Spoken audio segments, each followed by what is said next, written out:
Wah, kayaknya enak banget ya guys, dapat harta warisan sebegitu banyaknya. Tahun 1203, ia memutuskan untuk membeli sebanyak mungkin budak yang ditawan oleh bangsa Moor dengan menggunakan harta warisan ayahnya itu. Satu persatu umat awam terpanggil dan bergabung, bahkan muncul orang-orang kudus dalam ordo ini.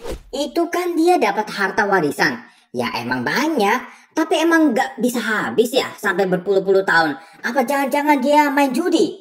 Ada satu hal menarik nih dari Ordo Mercedarian, yaitu kaul keempat mereka. Halo teman-teman semuanya, welcome back to Rock, Riwayat Orang Kudus edisi 25 Desember.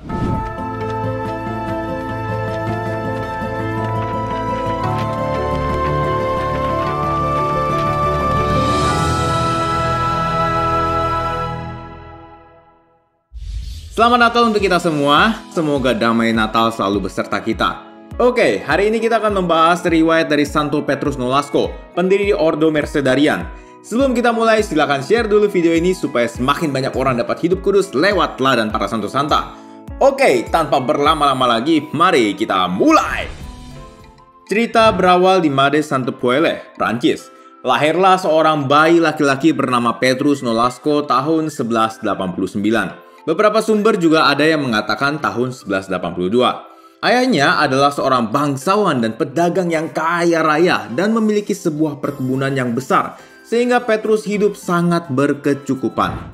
Ia besar di kota Barcelona dan menerima seluruh harta warisan setelah ayahnya meninggal dunia sekitar usianya baru 15 tahun. Wah, kayaknya enak banget ya guys, dapat harta warisan sebegitu banyaknya. Kira-kira teman-teman bakal pakai buat apa? Jalan-jalan mungkin? Atau ditabung? Atau justru nggak tahu mau diapain?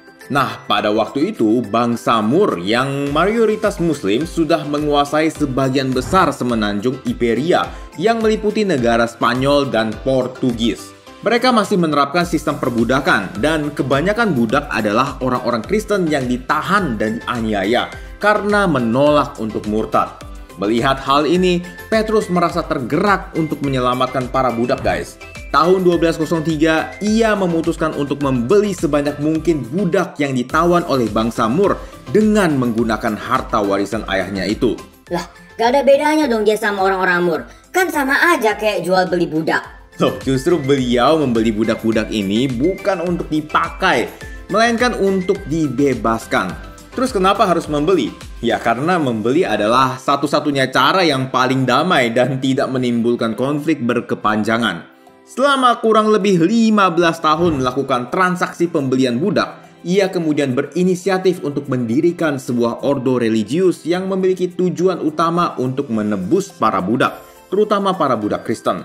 Tahun 1218 bersama dengan Santo Raimundus Peñafort dan Raja James pertama dari Aragon, ia mendirikan sebuah ordo bernama Ordo Mercedarian yang mengikuti regula Santo Agustinus di bawah perlindungan Santa Perawan Maria. Satu persatu umat awam terpanggil dan bergabung, bahkan muncul orang-orang kudus dalam ordo ini. Salah duanya adalah Santo Raimundus Nonatus dan Santo Serapion yang riwayatnya bisa teman-teman lihat di description box. Ada satu hal menarik nih dari Ordo Mercedarian, yaitu kaul keempat mereka. Kita sering mendengar ya kalau biarawan itu mengucapkan 3 kaul, yaitu kemiskinan, ketaatan, dan kemurnian. Nah, para Mercedarian mengucapkan 3 kaul tersebut plus 1 kaul khusus, yaitu pengorbanan. Intinya, kaul ini mengharuskan seluruh biarawan untuk menggunakan semua harta benda mereka untuk menebus orang-orang Kristen yang ditawan. Bahkan jika perlu merelakan diri sendiri menjadi tawanan sebagai ganti mereka yang ditawan. Menarik banget ya. Ordo ini kemudian diakui oleh Paus Gregorius ke-9 tahun 1230 guys. Selama masa berdirinya ordo ini tercatat Petrus Nolasco pernah pergi ke Afrika Utara sebanyak 2 kali dan tercatat membebaskan sekitar 400 budak Kristen guys. Karya penebusan yang luar biasa ini akhirnya ia selesaikan tahun 1249 setelah kesehatannya mulai menurun dan terus merosot. Ia diminta untuk beristirahat oleh rekan-rekannya dan kemudian hidup dalam doa dan mati raga yang keras. Petrus Nolasco kemudian tutup usia tanggal 25 Desember 1256 dan 400 tahun kemudian dikanonisasi oleh Paus Urbanus ke-8 tahun 1628. Tercatat selama hidupnya ia berhasil membebaskan sekitar 2.700 budak guys. Dan Ordo Mercedarian sendiri hingga saat ini berhasil melepaskan 70.000 budak dari tangan orang-orang Moor. Nah teman-teman, keren ya riwayat hidup Santo Petrus Nolasco. Mungkin dari teman-teman ada yang bertanya, itu kan dia dapat harta warisan. Ya emang banyak, tapi emang gak bisa habis ya sampai berpuluh-puluh tahun. Apa jangan-jangan dia main judi? Betul, awalnya memang dia dapat harta warisan guys. Lama-kelamaan juga pasti habis hartanya. Terus dia hidup gimana dong?